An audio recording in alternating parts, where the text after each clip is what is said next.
It's 8 o'clock. This is the UK Tonight. Coming up, anger and frustration among families after another damning report into the maternity crisis.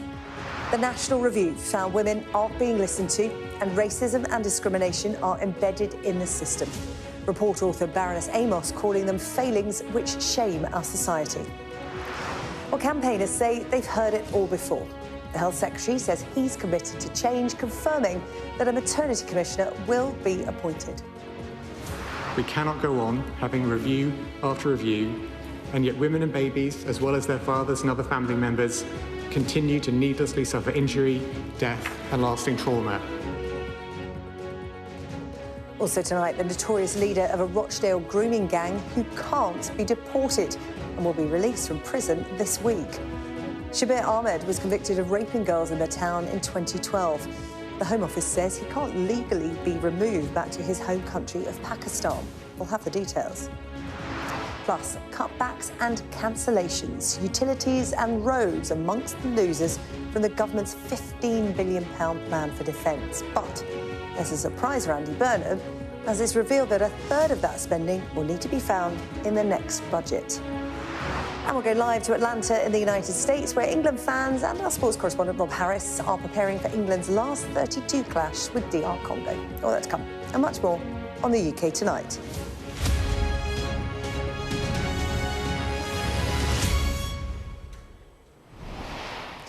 Devastatingly familiar. That's how the Health Secretary has described the National Review, which has painted yet another grim picture of maternity care. Led by Baroness Amos, this inquiry found women aren't being listened to, lessons are not being learned, and racism and discrimination are embedded throughout the system. None of this is news to the families at the heart of this crisis. And depressingly, Donna Ockington, the senior midwife who's carried out a series of investigations into failing NHS trusts, said this review will absolutely not make a difference.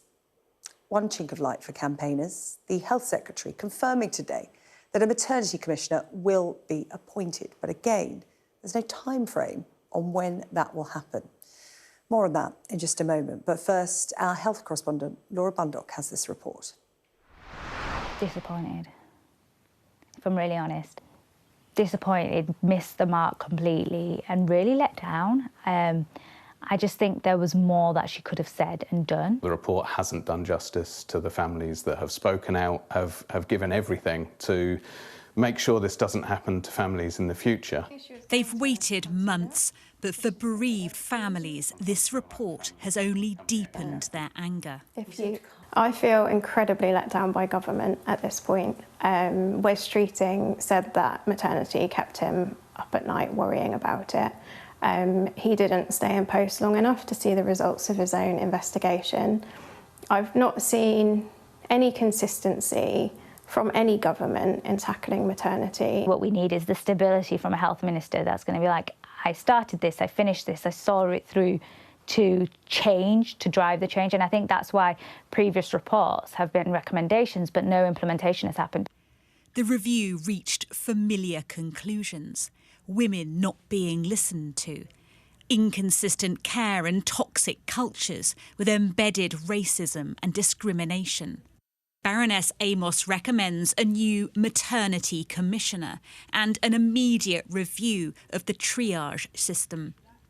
But despite the criticism, she insists this could be a turning point for maternity care.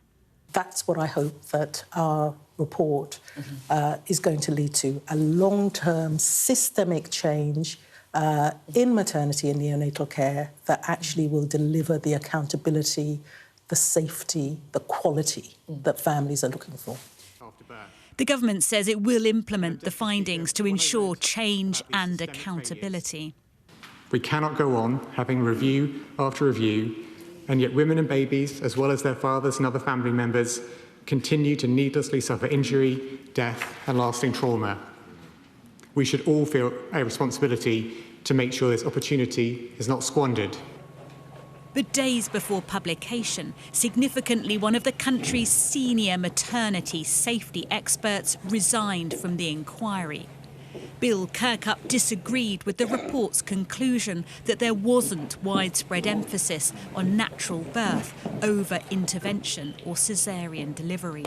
This review set out to scrutinise maternity, but for many, it doesn't dig deep enough and has done little to silence those calling for a public inquiry. If anything, it simply strengthened their resolve.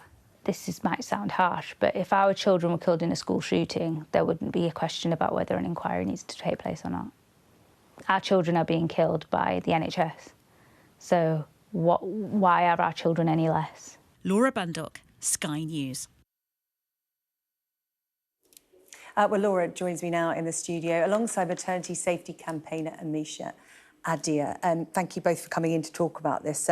Laura, we'll talk about more of your findings from today. You've been speaking to a lot of families. Actually, Amisha, you and your family are one of them. You gave evidence to Baroness Amos and her team. What was your reaction to the report that came out today? I feel that it has some shortcomings. There is a lot of information in there, but I feel that it hasn't really taken into account. For example, we were very involved with the investigation. We were involved for quite a few months. We provided written submissions. We were in evidence sessions, and we were also part of the family panel. Alongside that, we also provided case studies from over 100 families who poured their hearts out.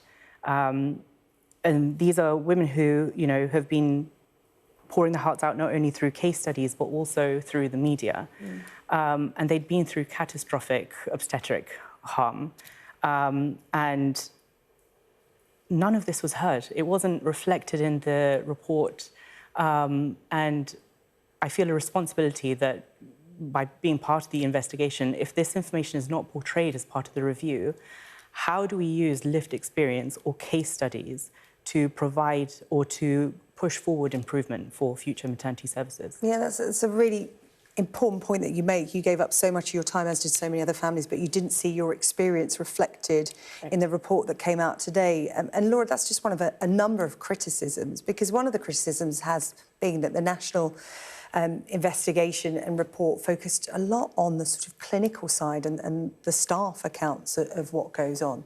Yeah, and I think certainly speaking to the different maternity campaigns, and there are lots of different campaigns, but take Oxford, for example, they held 4 sessions, face-to-face sessions with Baroness Amos and her team. A couple of them were online as well. And these are difficult sessions to sit through, aren't they? You are reliving, retelling, re-traumatising in many cases these awful experiences. And I think for those families who then look at the report and don't see what they have shared reflected fairly, or in their eyes, there's been an overemphasis on the staff experiences, for example. They tell me they lose faith in what this report is about, what it's looked at, and what it can actually achieve in the end. Because let's not forget, they've been waiting a long time for this moment. I mean, it was over a year ago that the then Health Secretary, Wes Streeting, ordered what was supposed to be a rapid review into maternity and neonatal services, because things have been going so very badly wrong for so long. You know, we'd had that series of scandals dating well back over a decade. So many recommendations made, so many reports, so many investigations, all finding depressingly similar things. Women not being listened to, management, leadership failing, no accountability whatsoever. And with these very, in some cases, tragic consequences, mothers and babies losing their lives, being seriously harmed, families living with the traumatic impact all of this has had on their lives. So I think there is a lot of frustration that it didn't go as far as it could have done, that it in some eyes, scratched the surface of what really needed to be looked at. Yeah, I mean, there have been 748 recommendations to improve maternity care by official reports in the past decade. Amisha, did you see any cause for optimism in today's report? One of the things being focused on is that the Health Secretary stood up today and said there will be a maternity and neonatal commissioner. Yeah, so I think having a maternity commissioner is actually critical, as it provides an independent oversight of our maternity services, and it gives the power to hold the government accountable. However, I also recommend that a public inquiry takes place, and that is to ensure that there is stronger accountability, and that also means that there is no disruption as a result of political change. The Maternity Commissioner can advocate and action, so progress actions at the current state, and it can challenge the government in the right way. So it's forward-looking. It looks at improvements so that the next mother and baby have a better service going forwards. However, having a public inquiry it essentially looks backwards. So we can use that to ensure the system is held to account.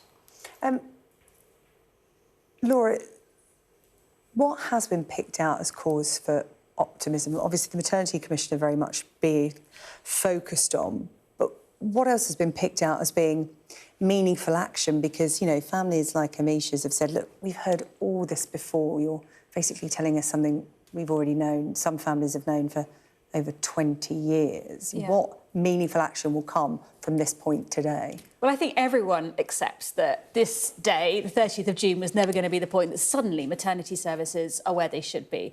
But I think in terms of the Maternity Commissioner and the commitment towards that, that feels like something to be done quite quickly. This idea of sorting out triage. So if you ring up your maternity unit and you're left waiting for someone to pick up the phone, someone doesn't pick up the phone if things aren't going right, or you're told to stay at home, there will be much more help and support for women in these situations. So the idea is it will be standardised, and I think that will happen, and there is a hope it will happen, you know, relatively quickly as well, because I think for too many women, they just didn't feel like they were listened to, they weren't heard when they knew things weren't right or they weren't sure things, and that's when problems can escalate and go wrong very quickly. So that's kind of part of the immediate action. The long-term plans, though, dealing with cultural issues and accountability, it was never going to be a quick fix. And I think the hope is that the task force, which at the moment is chaired by the current Health Secretary, who knows how that can change. And I think the political instability will have an impact on all of this. The task force is now set with kind of drawing up this action plan. But, you know, there are some things that are right. But I think without this report looking at things like birth injuries, so tears and the impact of that, without looking at babies who've been harmed and the impact it has on families who are left essentially as full-time carers for them, there are too many areas that it didn't dip into that needed to be looked at, which is why any recommendations it comes up with doesn't feel like it's from giving the full picture. Yeah, Amisha, as you said, so many families, including your own, want a public statutory inquiry, something with teeth that will compel people who are in a position of power, whether that be NHS management or regulators, it will compel them to come forward and provide testimony, tell people what they knew. The government have sort of headed that off in a way by talking about duty of candour, something that has been brought in recently off the back of the Hillsborough disaster and the campaign into that. But we now understand it will apply to Leeds and Sussex inquiries. Too late for the Nottinghamshire families. We saw Donna Ockington's report just a few days ago. But the former Health Secretary, Wes Streeting, integral to this national public inquiry, stood up and talked about it earlier today. Let's listen to that. There is a legitimate debate to be had about whether we continue with place-based inquiries or have a statutory public inquiry nationally. I think we have to have that debate. But whatever the answer to that question, it's only worth the paper it's written on if all of those involved in decision-making and care are held to account with a duty of candour. So given that, where is the Hillsborough law? Because it's important not just for justice for the 97, but also for these families and to prevent future harms. Accountability, such a big issue for so many families. And we're going to bring in now former MP Theo Clarke. She's been one of those leading the cause for a maternity and neonatal commissioner. I'm pleased to say she joins us on the programme now. Theo, big progress today, but the one key thing missing is the time frame. When will there be a maternity commissioner in post? Well, good evening. Well, firstly, I very much welcome today's announcement by the Health Secretary that finally, after years of campaigning, there will be a new maternity commissioner. This was a recommendation that I made in 2024 when I chaired the Birth Trauma Inquiry in Parliament, which was a cross-party investigation which heard from 1,300 families. So I'm surprised it's taken this long. It then required for me to be campaigning for many months with Louise Thompson, another mum affected by birth trauma, when we launched a petition on this with the public a few months ago. And we had over 160,000 members of the public who signed that call asking for the government to make this appointment. So I welcome it, but of course we don't have yet the full details. And I suppose my concern is that when the Health Secretary talks about chairing the task force in 2 weeks' time and reporting on the action plan at the end of the year, that of course begs the question, what happens in a few weeks' time when we have a new Prime Minister? We have a huge amount of chaos and instability in the government. And I'm very much calling today on our next administration, and if it is Andy Burnham, to honour the commitments that have been made today in the Chamber and for the Maternity Commissioner to be retained. We need to know what their role is going to be, how often they'll be reporting to Parliament, being accountable. But this is a great step forward in accountability in maternity care. Who should be the Maternity Commissioner? I know Donna Ockington's name is always top of the list, given, you know, her experience in this area. She's a senior midwife, she's led investigations, she's about to lead one in Leeds and in Sussex as well. She's more or less distanced herself from that when she's asked about it directly, because effectively she was saying, you know, the first recommendation for this was a few years ago, and such is the scale of what's going on. It's actually got worse. It's being described as a national emergency. She almost feels like that role potentially could be set up to fail. It is now too big a crisis for just one person, and whoever that person would be would almost perhaps be seen, a lot of people are saying, as, you know, the quick fix, the one with all the answers, and that's not what it is at all. Well, firstly, there's no quick fix in maternity. This is about long-term systemic change that's needed in the NHS. I mean, I personally called for a candidate like Donna Ockington to be appointed because I think she would have the trust of families and she has the relevant expertise.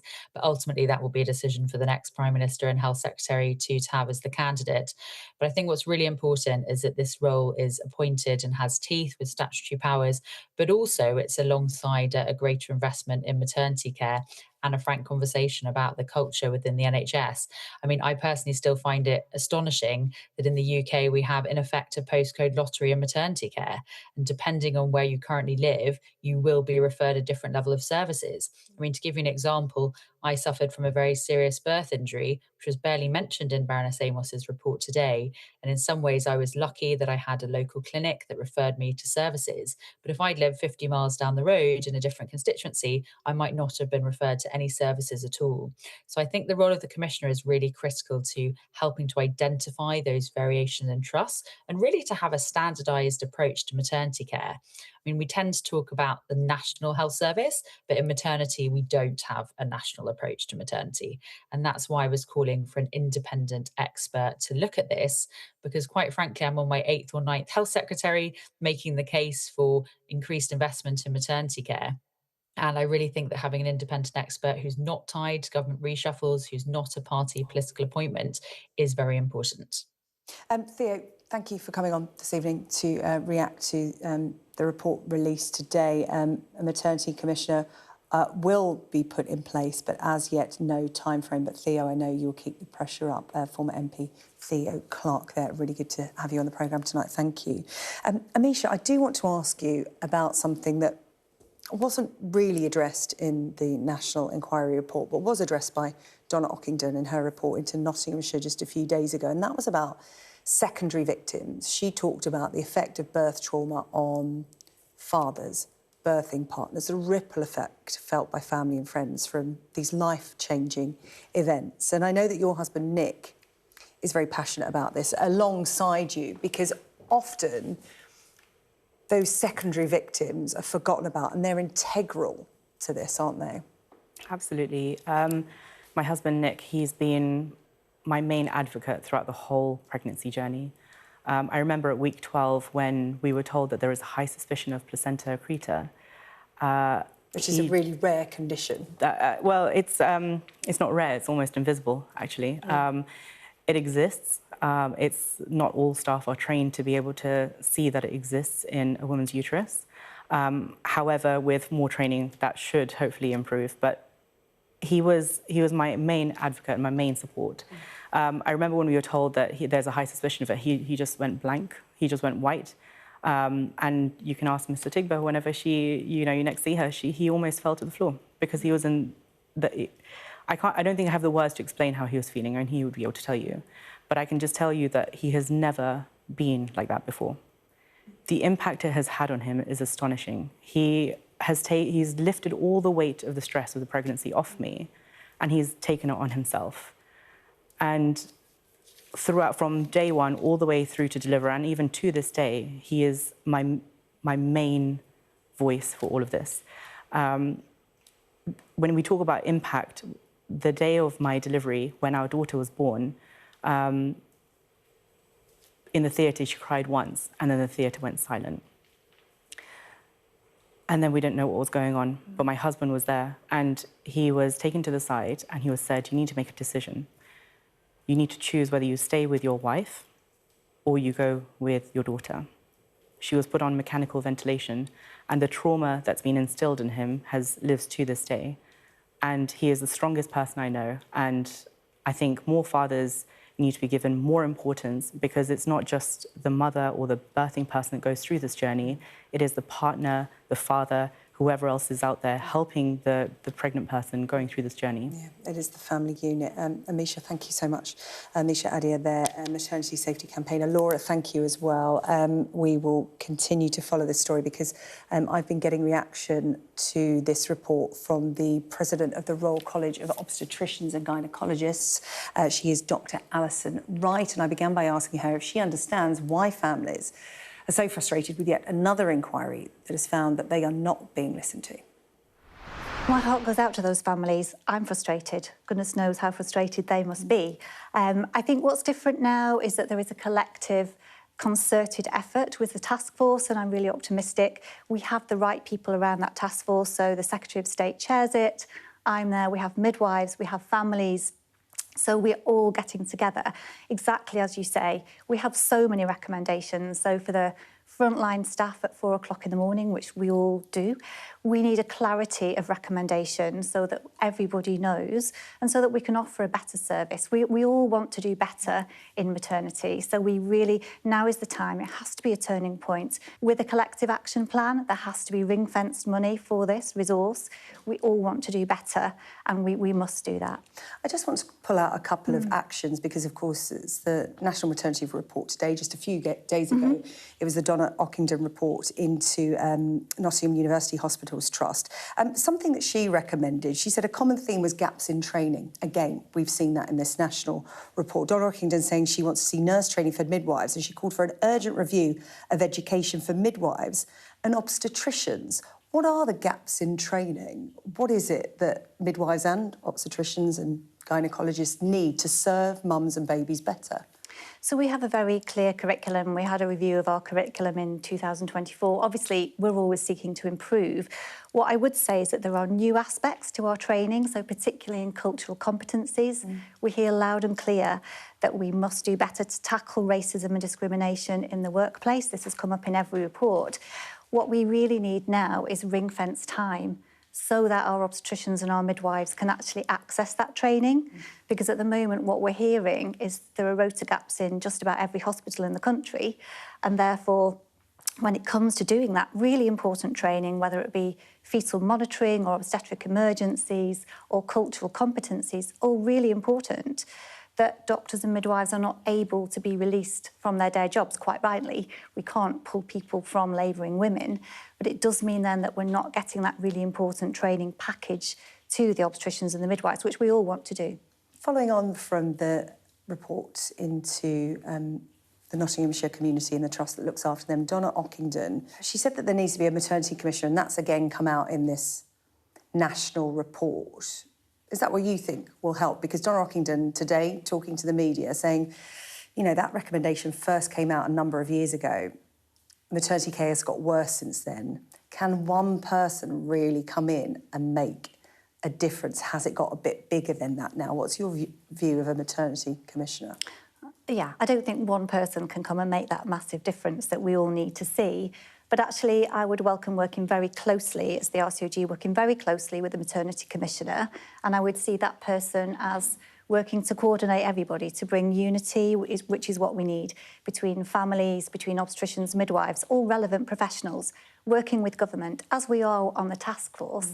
And I understand that the Commissioner will be co-chairing with the Secretary of State. So I think that's a really positive move, and I look forward to working with that individual. Yeah, as you said, you sit on the task force. And the Health Secretary, James Murray, said earlier in the week after the Ockenden report that there will be an action plan for the task force to implement within 6 months. And the big criticism was, why wait 6 months? You know, this action plan has been around essentially for a number of years now, and it did seem like it would be a bit of time lost. What's the task force actually doing at the moment? If you're going to have to wait 6 months for an action plan to really get on with things, what does the task force do at the moment? Yeah, absolutely. I mean, it is going to take 6 months to get the action plan together, as is committed to December now, but absolutely we're not going to wait that long. So we're already doing work to improve, as I said, on the racism tackling, looking at some of the other things that Baroness Amos picked up, which I'm really pleased, because I fed into the report that we need to move away from this model where we say women are either low risk or high risk. We're doing a dynamic risk assessment, and this has come up in previous reports from Donna Ockenden as well. We need to be doing a dynamic risk assessment at each visit, so we're offering women and people properly personalised care rather than putting in, because childbirth needs to be respected, pregnancy needs to be respected. We need to be looking at things which could potentially change very quickly. A final question, which may well be a difficult one.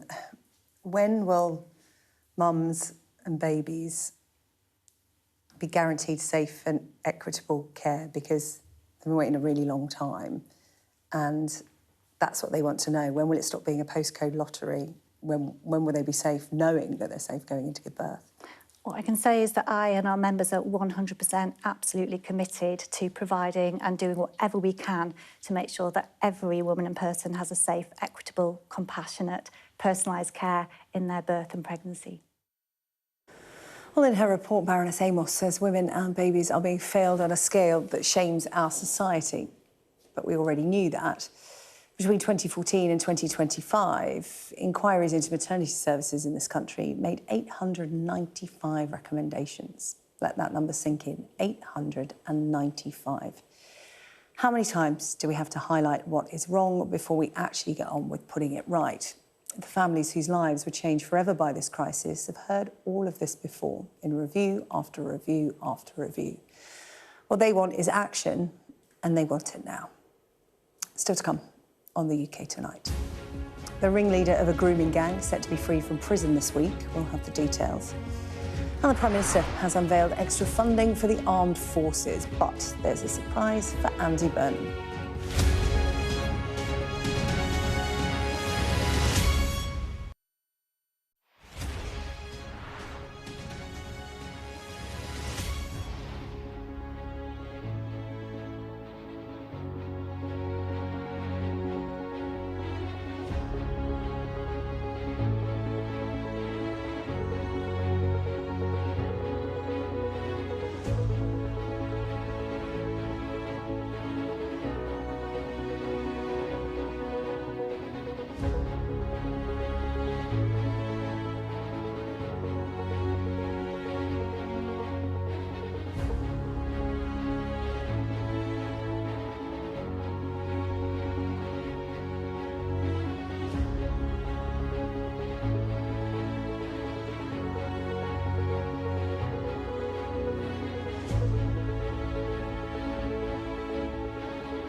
I urge you not to look away.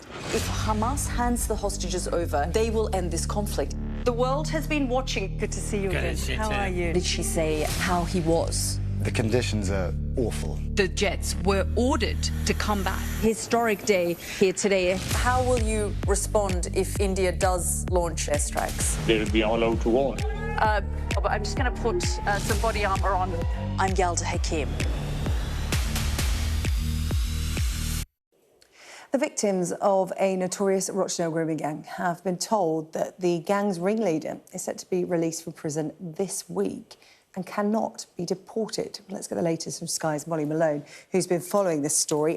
Molly, this is really disturbing for those girls that were this man's victim. Talk to me about what's been revealed today. Yeah, this is a notorious criminal, the ringleader of a Rochdale grooming gang, a gang, of course, which abused and sexually exploited children. Shabir Ahmed was convicted back in 2012 for multiple counts of rape and sexual offences against young girls. And as you say, he's due to be released from prison at the end of the week in a couple of days' time. And now we understand that he can't be deported to Pakistan, essentially because of a legal loophole in the Immigration Act, which essentially says that because he came to the UK before 1973 and because he'd been here for more than 5 years before his deportation was being actively considered, well, that means that he's essentially barred from removal. He can't be sent back to Pakistan. He did have dual British-Pakistani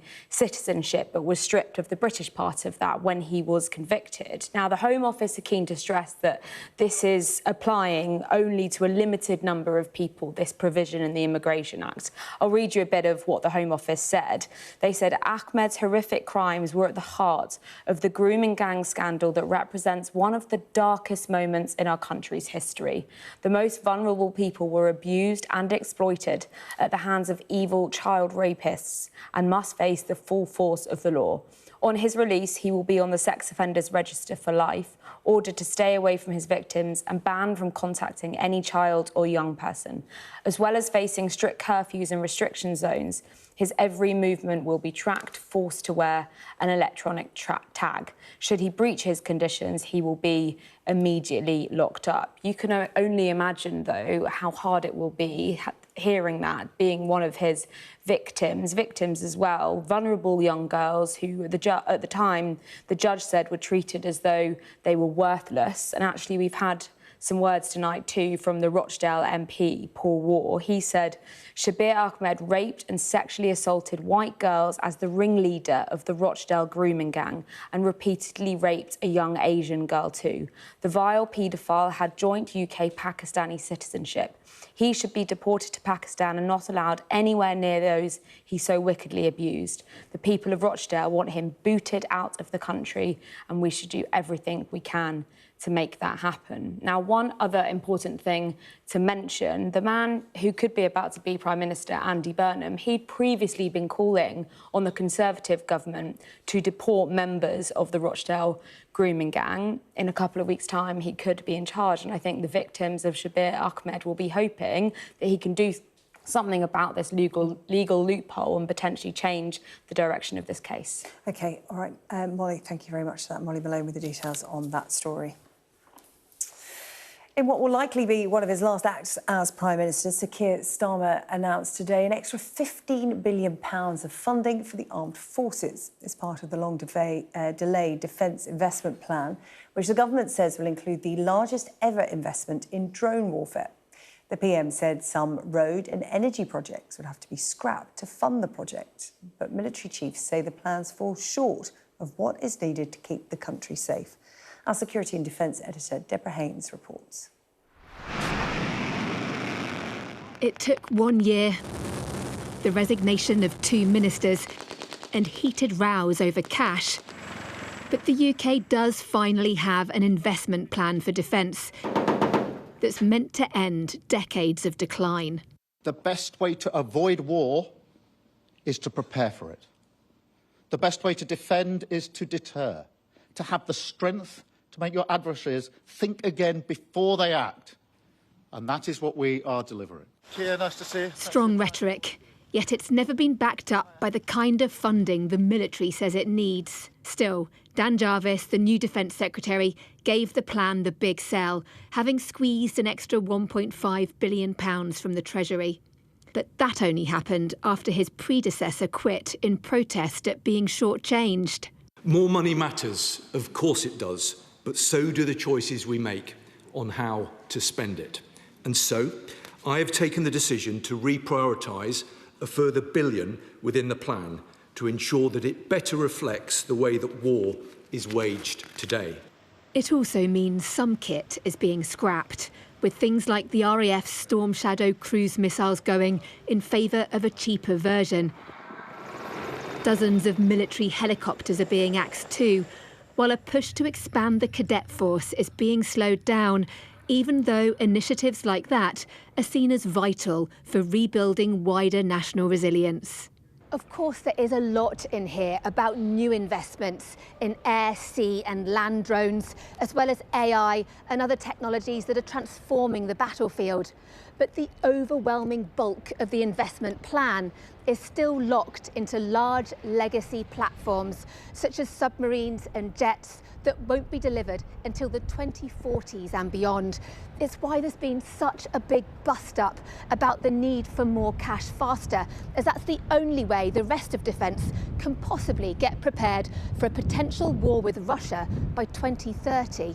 From the backbenches, the previous Defence Secretary urged the next Prime Minister to lift spending beyond the ambition set by Sir Keir Starmer of 2.7% of GDP by 2030. With European security at stake, would my right honourable friends agree that more needs to be done in the months ahead, beyond the dip, to develop a clear, credible funding plan that will hit 3% and that will meet our NATO commitment of 3.5% by 2035? But all of this will depend on what the man who's expected to take charge thinks, and Andy Burnham's priorities may lie elsewhere. His team is already saying they weren't told in advance that he'd need to find an extra £4.7 billion in his first budget to fund the current commitments. What is true is that more investment in defence will be good for British industry and jobs, as well as for the armed forces. Just as important, though, will be making sure what is already a large budget is spent well. And that's something the Ministry of Defence has failed to do far too many times in the past. Deborah Haynes, Sky News. Let's just update you on some breaking news we're getting from the Press Association this evening. A PA reporting that a patient at the Queen Elizabeth University Hospital in Glasgow is being tested as a suspected case of the Ebola virus. Now, it's understood the patient was admitted to the hospital in the early hours of Tuesday of today. Tests currently being carried out to confirm whether this individual has contracted the disease. A Public Health Scotland spokesperson saying there are currently no confirmed cases of Ebola in Scotland and the risk to the general public remains low. So that is a patient being tested for the suspected Ebola virus at a hospital in Glasgow this evening. More on that as we get it. Right, let's now talk about the defence plans announced by the Prime Minister earlier today. Our political correspondent Ali Fortescue is across this story for us and joins us from Westminster. So £15 million, some of which is going to be a surprise to Andy Burnham, we understand.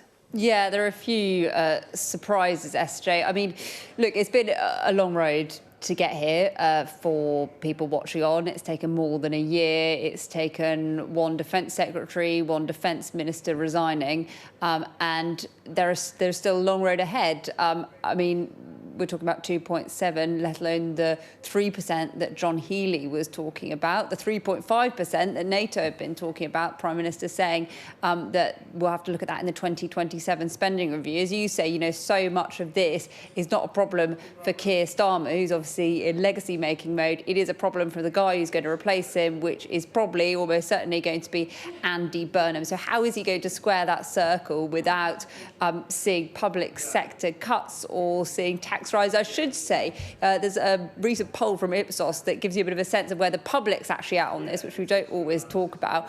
And the most people, just over half, don't want to see defence spending rise if that means our taxes going up. 45% don't want to see defence spending going up if it means public services are cut. So it's about trade-offs, it's about priorities. The last time we spent 3% on defence, we spent 4% on the NHS. We now spend 9% of GDP on the NHS. So it is about trade-offs. There are plenty of people, we've been hearing from those people today, who think that we, given the context, need to be spending on defence.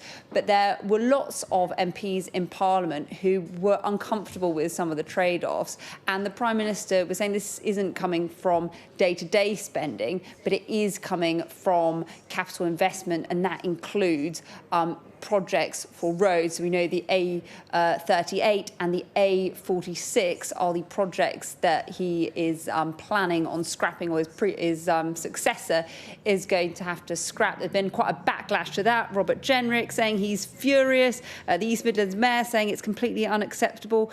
Probably most notable was Hamish Faulkner, who is the Foreign Affairs Minister, who stood up in Parliament, called for an urgent meeting with the Prime Minister, whoever that may be, saying that he was really unhappy with what's happening on the Newark bypass, meant to be widened, but is that now going to be scrapped? So it's those kind of things that constituents really care about, therefore MPs really care about. That's some of the backlash we've been seeing today. But as I say, you know, it's about trade-offs, it's about priorities, and that is what the new Prime Minister is going to have to do. The old Prime Minister today in legacy building mode. And I should say, you know, the Defence Secretary, I think, in keeping his job mode, difficult decisions for Andy Burnham when it comes to who is going to fill those jobs, and everyone jostling for position, and also on where to spend money and where not to spend money.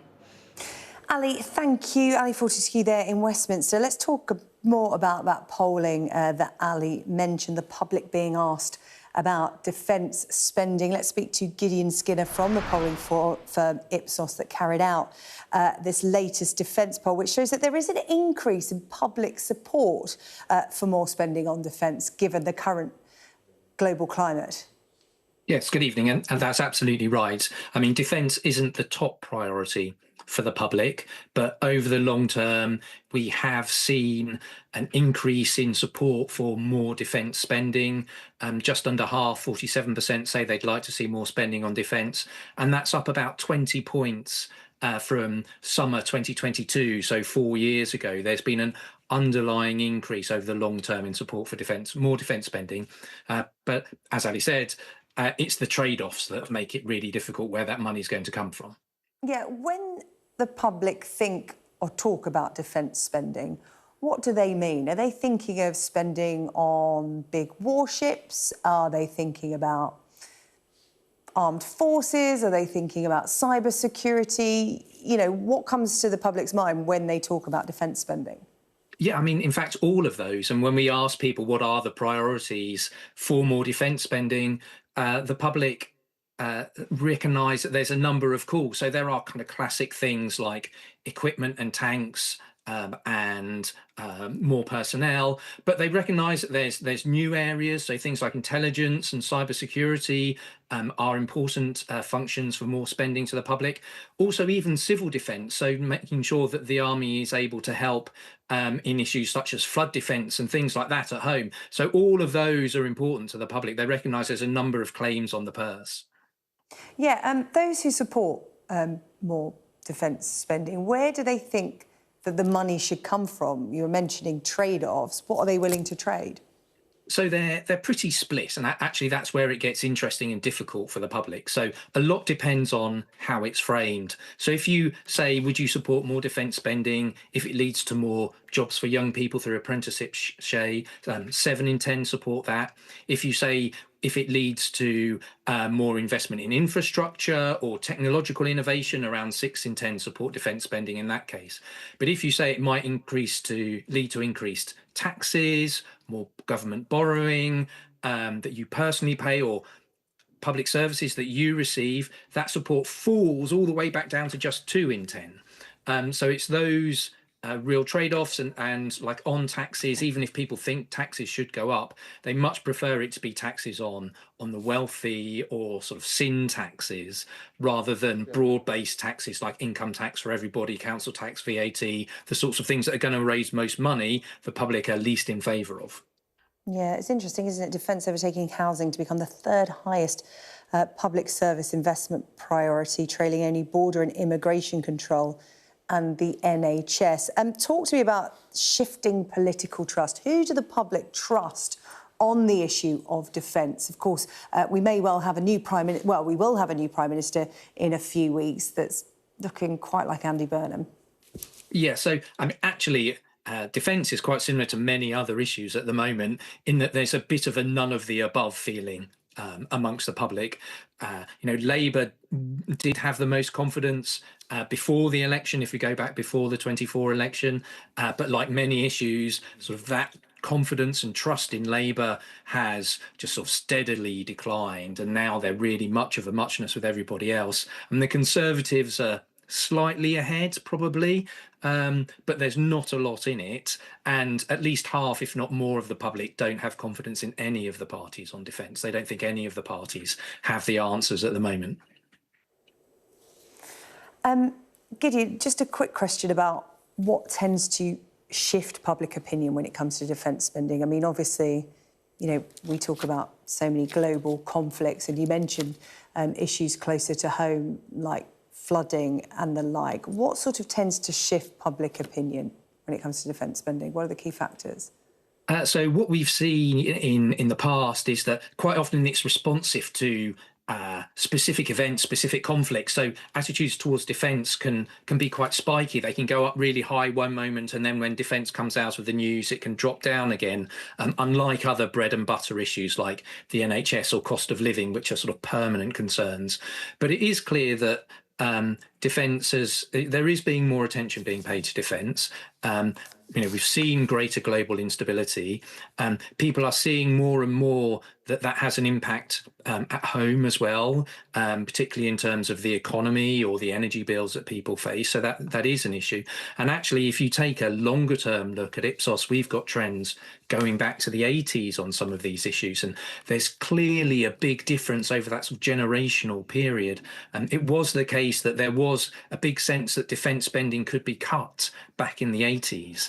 But there's much less of a sense of that now. That idea that there is a peace dividends that can be spent on other things, which was strong in the 80s and previous decades, there's much less feeling that exists anymore. Gideon, thank you. Gideon Skinner there from Ipsos that carried out that polling, that latest defence poll. Thanks so much. Thank you. All right, David is here with the sport. David Garrido, we're talking about Wimbledon. I've been so busy today, I've not seen a single... This programme is delivered by DHL, the official logistics partner of ESL.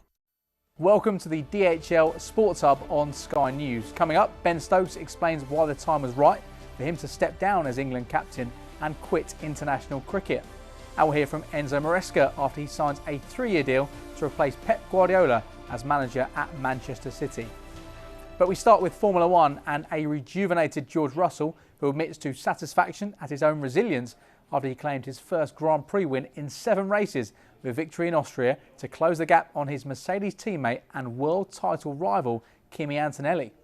It was a thrilling finish in Spielberg, with second place Max Verstappen quicker than Russell in the closing stages and Antonelli sitting third, the fastest of the trio. That meant there were just 2 seconds between the 3 cars when they crossed the line, but the British driver hung on for a morale-boosting success after following up a DNF in Canada with a 12th place finish in Monaco.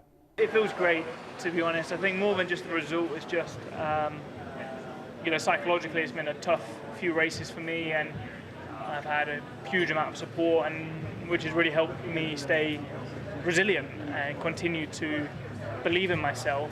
And I think that is perhaps what I'm most proud about from these last 2 races. Coming out of Monaco was really not a great weekend for me, performance-wise, luck-wise, everything going against me. And then rocking up in Barcelona, getting the pole here, winning here. yeah, that's what I'm really pleased about. George gains some points on you. You'd be aware that there would be races this season where that happens. He's had a consistent. Yeah, of course. I mean, I knew that starting from P4 would have been difficult, and then of course the first laps were really bad, and I was like, just a bit all over the place. But then I kind of made my way back slowly, but still, I think was there will be for sure weekends where he's gonna be in front, and weekends where I will be in front. So I think he's very strong. He's very complete, and especially in qualifying, he still has that little bit of edge, especially at the end, to squeeze a bit more performance. But I think this weekend was good learning for me.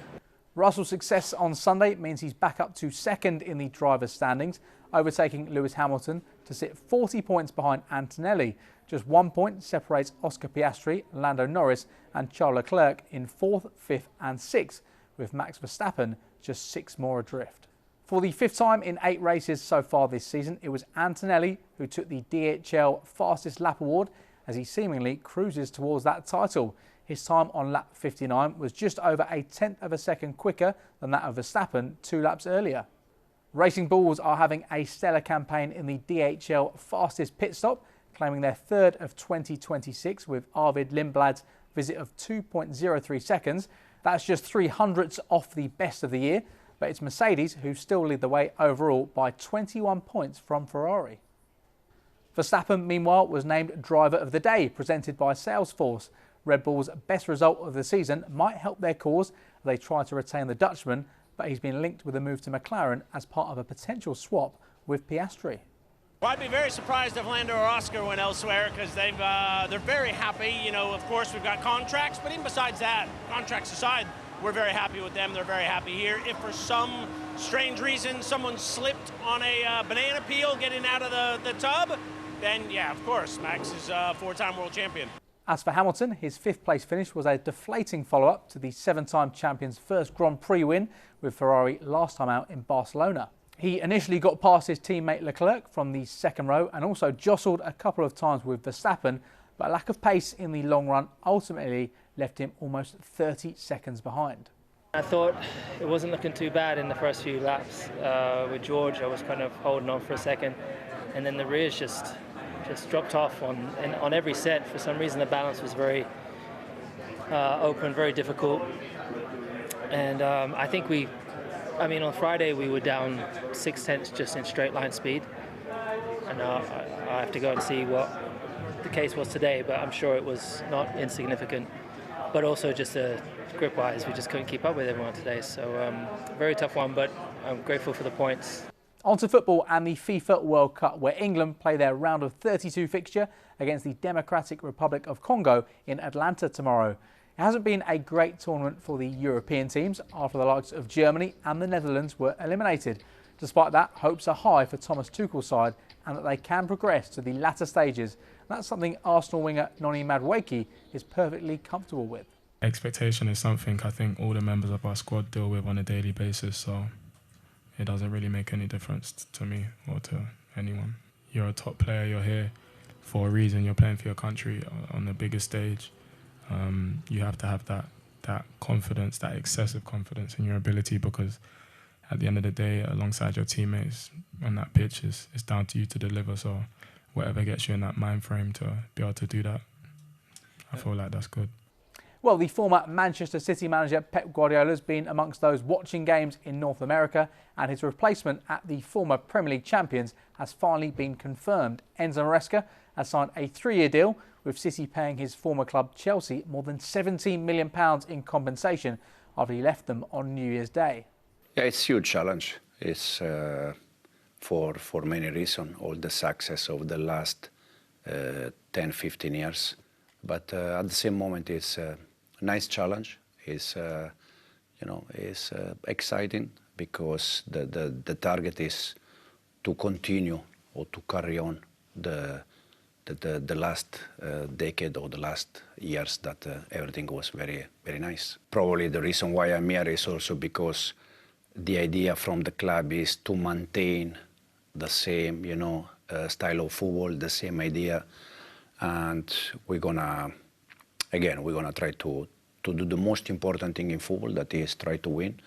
Ben Stokes says the time is right for him to retire from international cricket after it was announced he was quitting during the final test between England and New Zealand at Trent Bridge.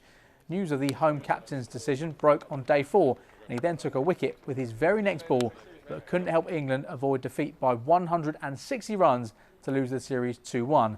While Stokes' call to step down came as a shock, he feels he's ready to move on. At the end of the day, there might be a few questions. I'm sure a few people have. I'm sure you do, and some other people do. But I hope that it can just be respected that at the end of the day, the most important person in making decisions is myself. And I, didn't take the decision lightly or rushed into it. I had a number of people who I, trust to talk to these things, quite personal things about. And I tried throughout this whole week to see if I could get myself through and see myself going beyond this week, but it wasn't meant to be. So, look, I'm very happy with everything that I've managed to do over my career, and it is sad that it's no longer going to be something I get to do. There's some things that I will miss, and there's also some things that I'm quite happily be able to say I don't have to worry about that anymore. So yeah, there's quite a lot of emotion, obviously, but I'm very proud of what I've done, and I'm happy that I feel like I've been able to contribute some kind of happiness to fans who come around and show us support everywhere we go in the world. In golf, Scotty Scheffler insists his game's in a good place despite losing another playoff at the Travellers Championship after failing to complete a Grand Slam of major titles at the recent US Open. Scheffler's missed putt from 4 feet at the first extra hole gave Hovland victory, and it was his second playoff defeat of the season after missing out to Matt Fitzpatrick at the RBC Heritage in April. The world number 1 now has 4 runners-up finishes to his name in 2026 and hasn't won a tournament for 5 months.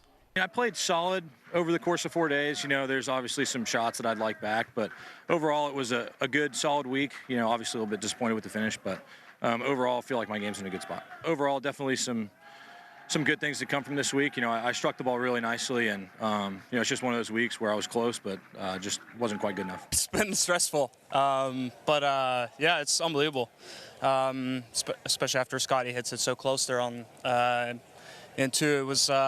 Yeah, I knew I had to bring in my best to have a chance to beat him, and he certainly brought it out of me, and couldn't be happier. This program is delivered by DHL, the official logistics partner of VSL. What's the best thing about being a Sky News presenter? Perfect. Let's bring you some breaking news. Being a Sky News presenter.